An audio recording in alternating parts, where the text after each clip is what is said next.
जिंदगी बहुत जल्दी भागती है और कामयाबी के चक्कर में हम हमेशा उन चीजों को भूल जाते हैं जो लाइफ में सबसे ज्यादा जरूरी होती है।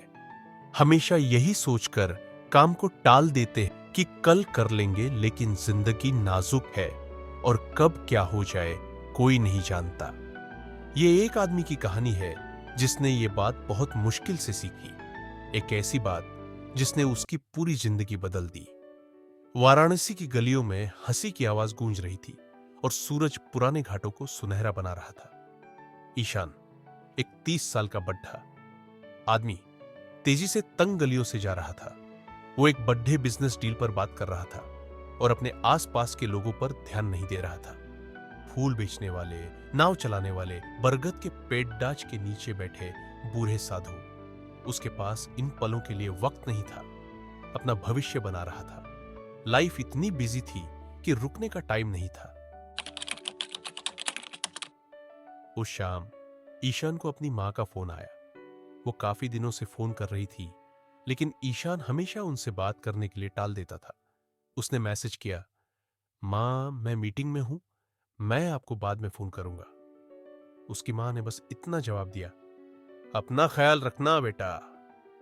अगली सुबह उसका फोन फिर बजा। इस बार उसके चाचा का फोन था। उनकी आवाज कांप रही थी, ईशान, मां नहीं रही। ईशान को लगा जैसे उसकी दुनिया ही उजड़ गई हो। उसने सोचा था कि हमेशा कल होगा, उसे वापस फोन करने का दूसरा मौका मिलेगा, लेकिन जिंदगी ने चुपचाप वो पल छीन लिया। जब वो अपने होम टाउन वापस गया तो उसे फील हुआ कि उसे अपनी मां के साथ हुई आखिरी पूरी बात भी याद नहीं थी। उसने लास्ट बात उनसे यही कही थी, मैं आपको बाद में फोन करूंगा, लेकिन वो बात कभी नहीं आया। जब वो अपने पुराने घर में गया तो उसे अपने बचपन की यादें ऐसे आईं जैसे लहरें चट्टानों से टकराती है। वो खाली कुर्सी जहां उसकी मां बैठती थी, वो कमरा जो कभी उसकी मां की आवाज से गूंजता था, आज बिल्कुल शांत था। उसकी चीजों में उसे एक पुरानी डायरी मिली। उसमें उसकी मां ने लिखा था, जिंदगी का सबसे बद्दा दुख मौत नहीं है, बल्कि वो बातें हैं जो हम कह नहीं पाए, और वो प्यार जो हम दिखा नहीं पाए। उसके गालों पर आंसू बहने लगे। हम क्यों ये सोचते हैं कि हमारे पास हमेशा वक्त है? अपने दुख में ईशान बनारस के घाटों पर घूमने लगा, जहां जिंदगी और मौत एक साथ शांति से रहते हैं। जब वो बहती गंगा को देख रहा था तो उसके पास बैठे एक बूढ़े आदमी ने कहा, तुम परेशान लग रहे हो बेटे। ईशान ने उदास होकर कहा, मेरी मां गुजर गई और जब वो जिंदा थी मैंने उन्हें टाइम भी नहीं दिया। बूढ़ा आदमी लाइट स्माइल के साथ बोला, मेरी पत्नी को गुजरे 1 महीना हो गया। वो हमेशा कहती थी कि उसे नाव की सैर पर ले चलूं, लेकिन मैं कहता रहा अगले हफ्ते चलेंगे। अब मैं हर शाम यहां बैठता हूं, उम्मीद करता हूं कि नदी में उसकी परछाई दिख जाए। ईशान का दिल भर आया। कितने अगले हफ्ते कभी आते ही नहीं। कुछ महीने बाद ईशान ने अपनी पुरानी लाइफ में वापस जाने की कोशिश की। उसने काम में खुद को इतना लगा लिया कि सोचा, व्यस्त रहूंगा तो खालीपन नहीं लगेगा।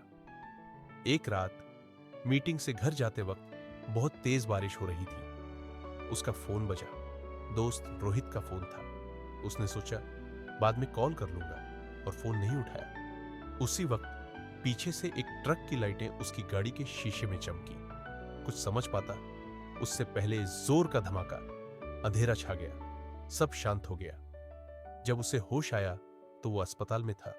वो बच तो गया था, लेकिन बाल बाल। डॉक्टर ने उसे बताया, थोड़ा सा बाईं तरफ लगता तो तुम बचते नहीं। जब उसने अपना फोन उठाया, रोहित का एक मिस्ड कॉल था। एक और बात अधूरी रह गई थी।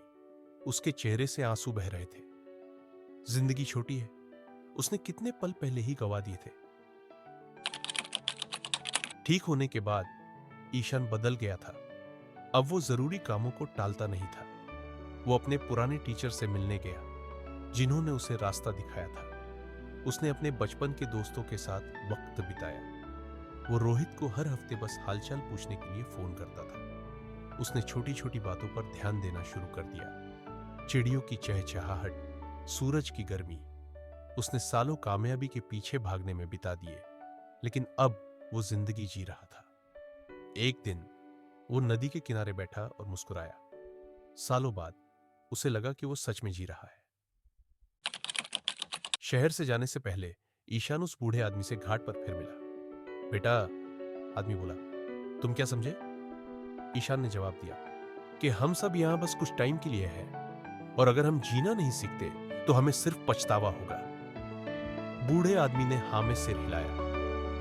तो तुम लाइफ को सच में समझ गए हो। लाइफ क्लियर नहीं है। कभी यह मत सोचो कि जरूरी काम करने के लिए बाद में टाइम मिलेगा। लोग बिना बताए चले जाते हैं। सक्सेस पैसों में नहीं, बल्कि उन लोगों के साथ बिताए गए टाइम में है जो इंपॉर्टेंट है।